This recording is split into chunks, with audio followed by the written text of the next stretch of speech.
یک گروه سلاح به دستان ماشینش را از 4 طرف تیرباران کردند. چی ها میگویی نظری؟ کدام پلید برای چه این کارو کرده است؟ خب چیزی رو نمیدونم. آتش خواهش میکنم آرام باش. از گفتم پشیمان شدم. احوالش چطور خوب است؟ او از جراحی برآمد. تیرها رو هم از بدنش گرفتند. ولی همین روزها زنده موندنی معلوم می شود. خدا کند که زنده ماند. تو او رو دیدی؟ نه. از پیش ندیدم. از دوری کمی نظارت کردم. ما حاضر در خانه ایم. همراه ملیسا، سو، مادرم منتظر خبر هستیم.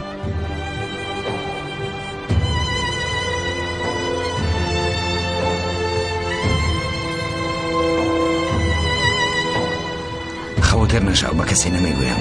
به تو بد زنگ میزنم.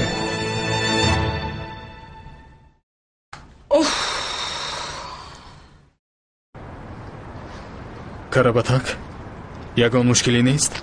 نزلی کمی غمگین است. درد دل کرد. اوه این دخترها. باوری داری؟ بله بله.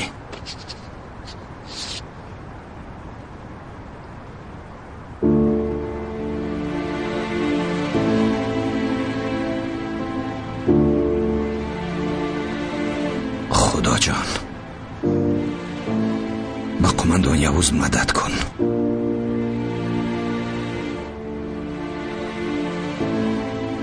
هدف اصلی ما حمله به این شعبه پلیس است. میگویند که این حمله کردن مشکل است. برعکس ما وقتی خلوت به آنها حمله میکنیم. ما وقتی حمله میکنیم که آنها منتظر حمله نیستند. آب و هوا چطور است؟ بی بارش. خب با آنها کمک هوایی نمیرسد. این همه را فراموش کنید. آنها کامراهای احساسی دارند. آن آسان است. چطور یعنی؟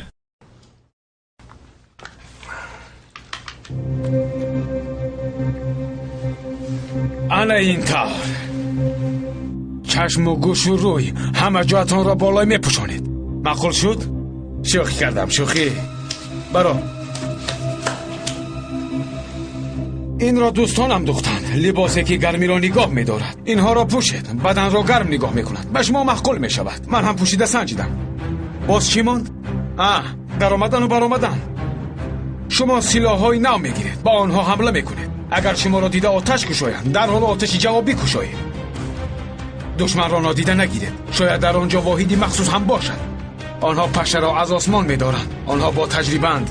از همین خاطر چون گربه حمله کرده، چون گربه برآمده میرویم. یگام نافهمی هست؟ فهمیده. از شناسایی با شما خیلی شدم. شخصیت آنها را معلوم کرده توانستید؟ اولی فوراً به اهل دسته خبر دهید. یکی از حملگران را دستگاه‌های نواربرداری زمانی خرید در مغازه ثبت کرده است. پلیس‌ها مکان او را پیدا کردند. این خوش خبر است. او تنها عمل کرده نمیتواند. شاید هم مسلک داشته باشد. کشافون حالا ما را خبر میدهند. حالا میفهمیم که آنها از یوز چی میخواهند. خاطر نشو. به زودی او را پرس و پرس میکنند. همش خوب میشود.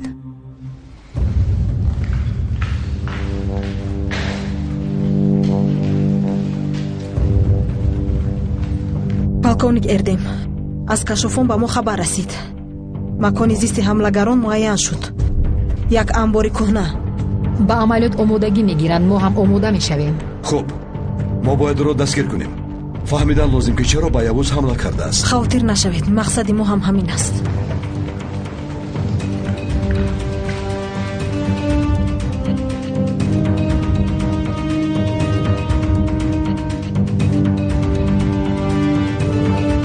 اوه خیالی ابله.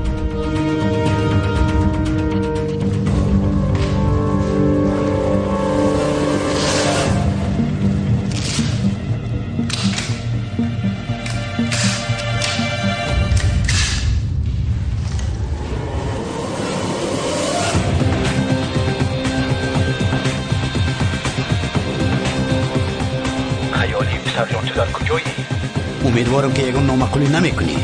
این دیگر کار. این به قماندان دخل دارد. مرا ببخشید. هرگز یگان کار نکن.